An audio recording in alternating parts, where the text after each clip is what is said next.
Howdy folks, and welcome back to No Guarantees. Today I'm going to be directly comparing rough country and BDS lift kits on my 94 YJ. In the red corner we've got a set of 4-inch rough country Leafsprings. They're about $110 each and they've been on my Jeep for 3,000 or 4,000 miles now. They are pretty cheap, all things considered, and they come with a factory 5-year warranty. And the challenger in the gray corner is the 3.5-inch BDS lift kit. They're a little bit more expensive at $140 a spring, but they come with a no questions asked lifetime warranty that BDS is famous for. And as a control, I've got my 91. Yeah, scratch that.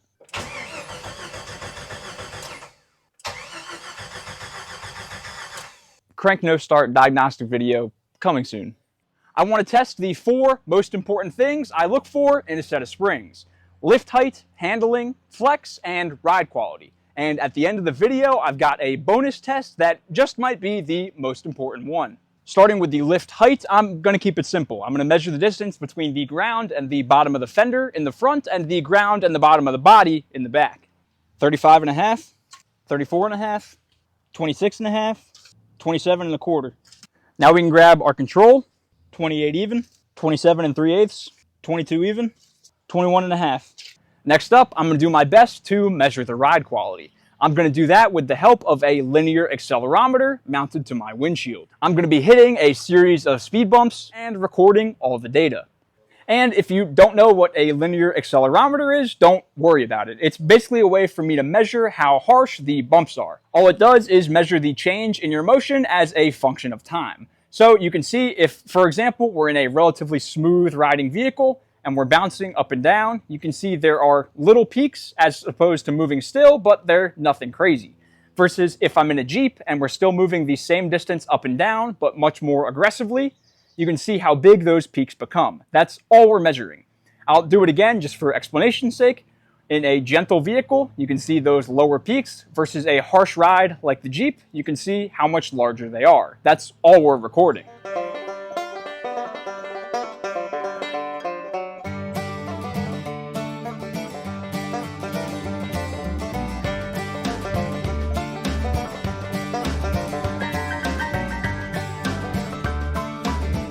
Next up, I can test the handling. I'm going to take some coolant and ATF jugs and place them 20-25 feet apart as long as I'm consistent between the tests. And I'm going to run the Jeep through them at whatever speed I see fit so I can get a measurement of how far the Jeep tilts from side to side.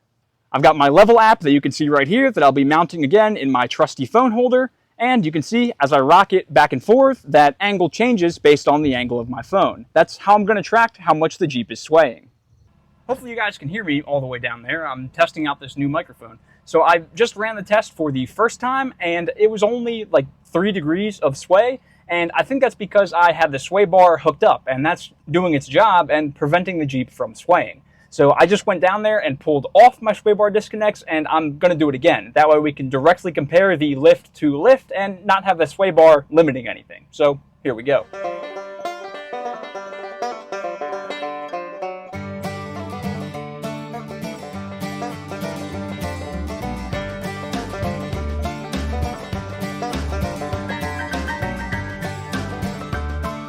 Number 2.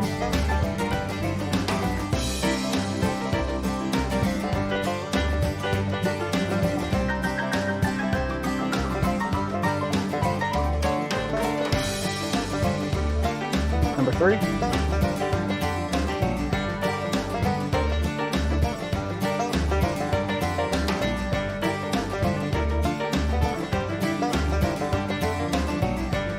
Number 4.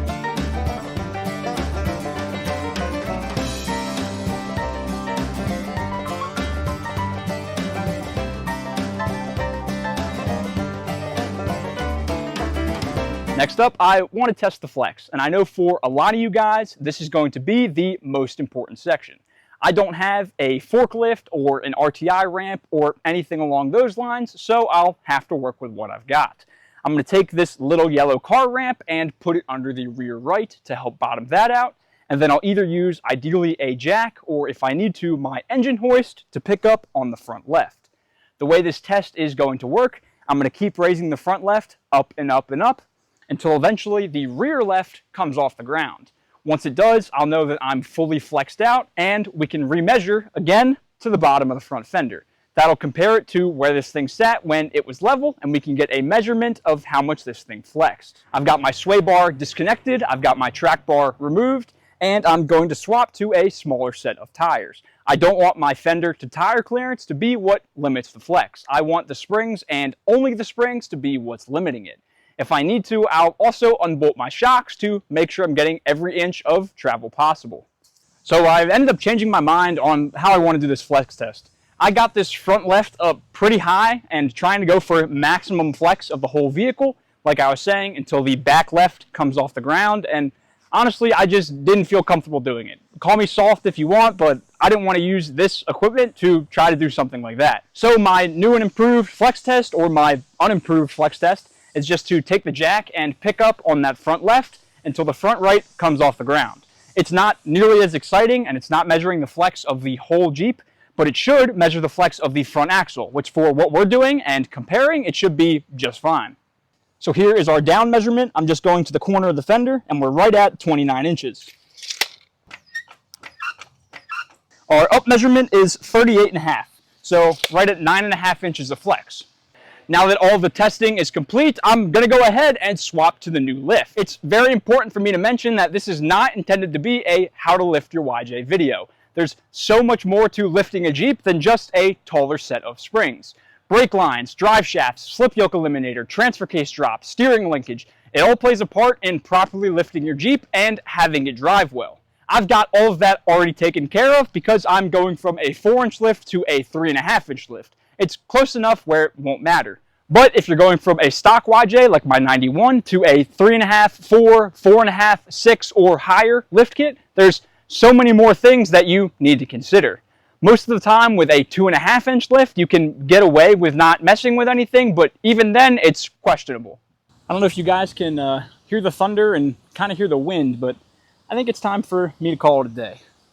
The last thing I wanted to do was give a quick comparison of the two springs. These are the front BDS springs and the front rough country springs. You can see that if I take a look at them from the side, their curvature is pretty much the same, but besides the fact that they're both leaf springs, that's about where these similarities stop. You can see the BDS leaf spring uses the military style wrap, whereas the rough country one does not, and it also uses the bolt together hold downs rather than just the clamping ones. From a more macro perspective, you can see that the BDS spring has 5 leaves rather than the 4 of the rough country, and the rough country springs also use this pressed in style rubber and metal bushing, whereas the BDS springs use this rubber kind that you can just slide in yourself, no problem, at home. I don't think the camera shows how dark it is right now, so I'm gonna wrap this up. I think I flew a little too close to the sun on this one. I'll talk to you guys on Saturday. Well folks, it's been a couple days, but I've got the BDS lift kit all the way on. Every day this week is either 100 degrees or thunderstorming, so I'm gonna try and make this quick. Starting with the lift height test, we can get right to it. 35 1/4, 35 1/8, 26 3/4, 27 3/8. And I'm actually gonna run all these tests with the BDS lift kit twice, and I'll go around to the rear and show you guys why. So, like I said previously, these BDS springs are military wrapped, which is this guy right here. The purpose behind a military wrap is if your main leaf were to snap, at least you have something supporting the weight of the Jeep. And that's great and all, but with stock length shackles, it only gives you maybe a 1/4 inch of travel between the military wrap and the frame. I had the privilege of being able to drive this thing a few hundred miles to the beach and back over the weekend, so I can tell that it's definitely more comfortable, but over larger bumps, like the speed bumps we're about to go hit, I can tell that the military wrap is bottoming out on the frame and leading to a harsher ride. So, in the interest of fairness between this lift and the rough country one, I'm going to test it on stock length shackles first, and then I also got some Boomerangs that I'm going to swap in after.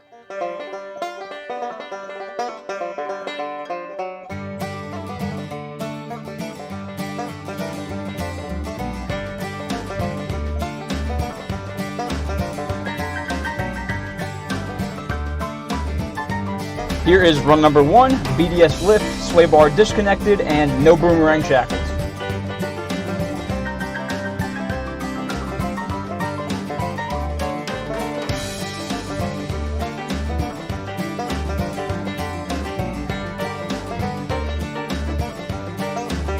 Here is run number 2.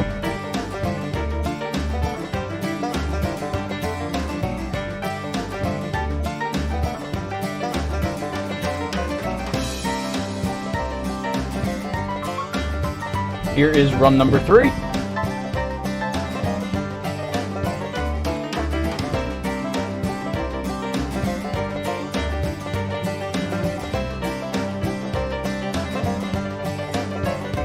And the last one, run number 4.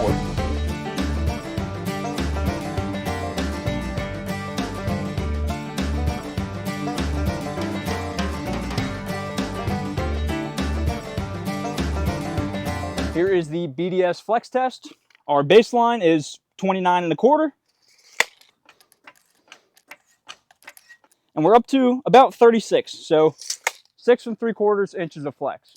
So I've got the 1-inch boomerangs on the rear, and I've flexed out the front of the lift, and I've kind of just been letting it settle. As I've left it over time, the passenger side front will droop down a little bit more, touch the ground, and I'll bump it up on the jack just a little bit more.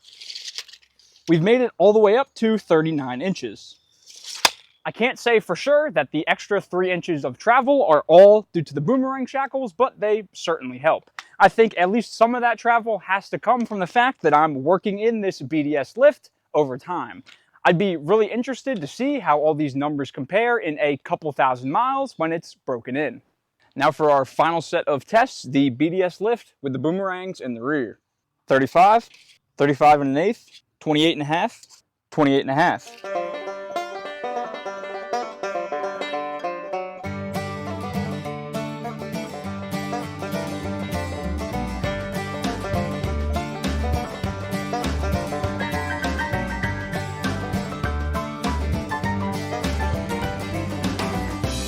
Here is run number 1, BDS and boomerangs, sway bar disconnected.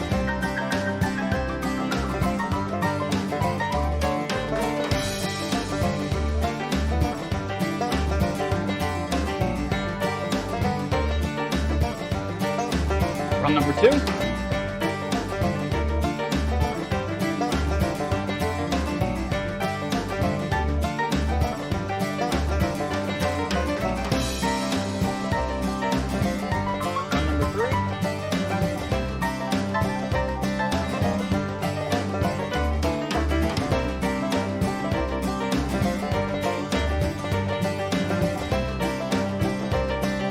And finally, run number 4.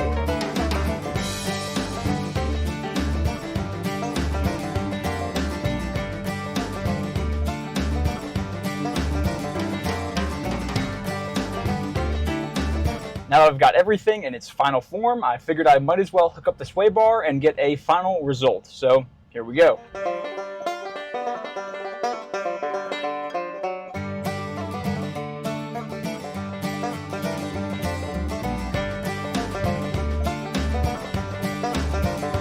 Control number 2.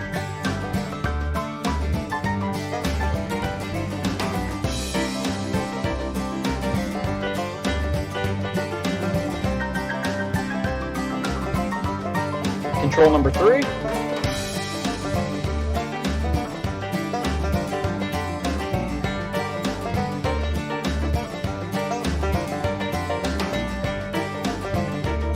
And last one, control number 4. I'm going to try to give it all I can.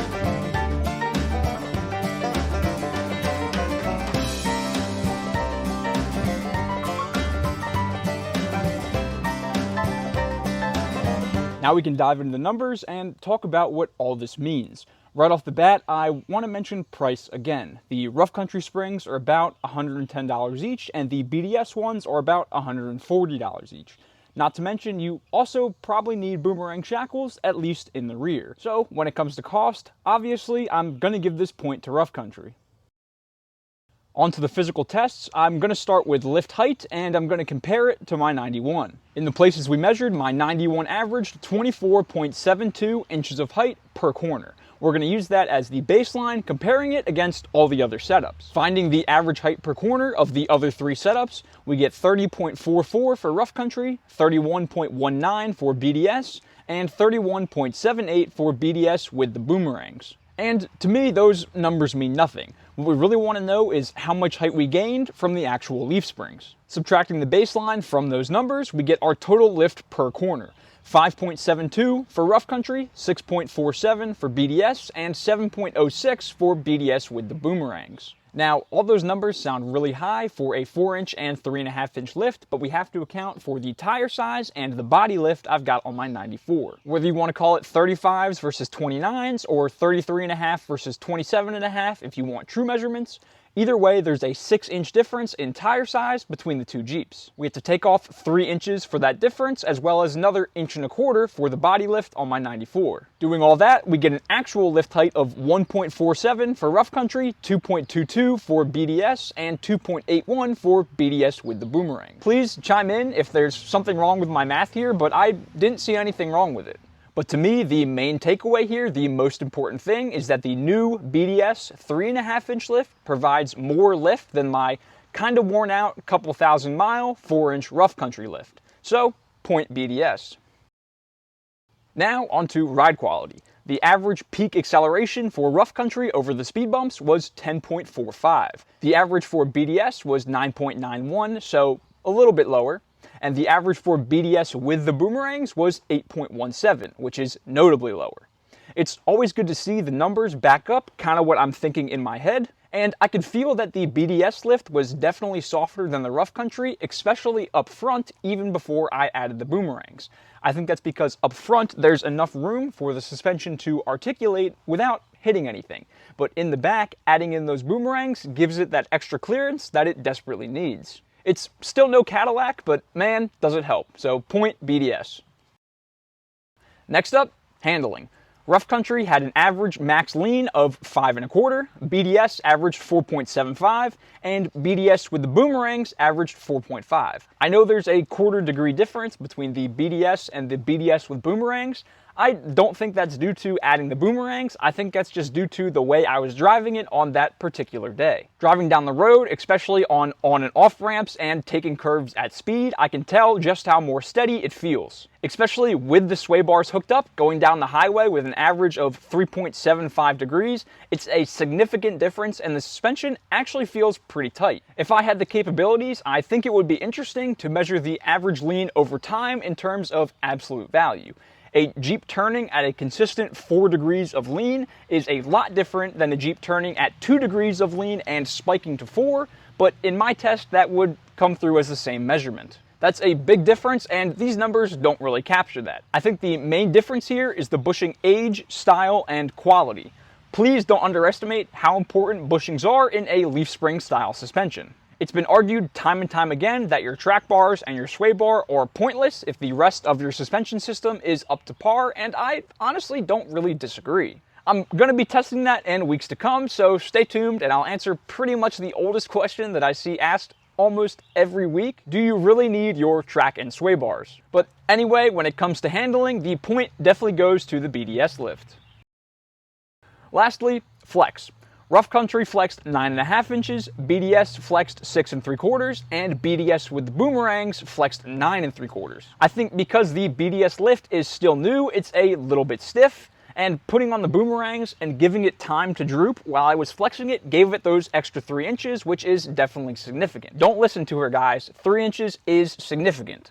I think some of the looseness that I felt in the handling test with the rough country lift also helps it flex more, because any space between, say, the bolts and the bushings and the springs, whatever may have you, that can allow it to flex just a little bit more. That said, I still have to give the point to rough country.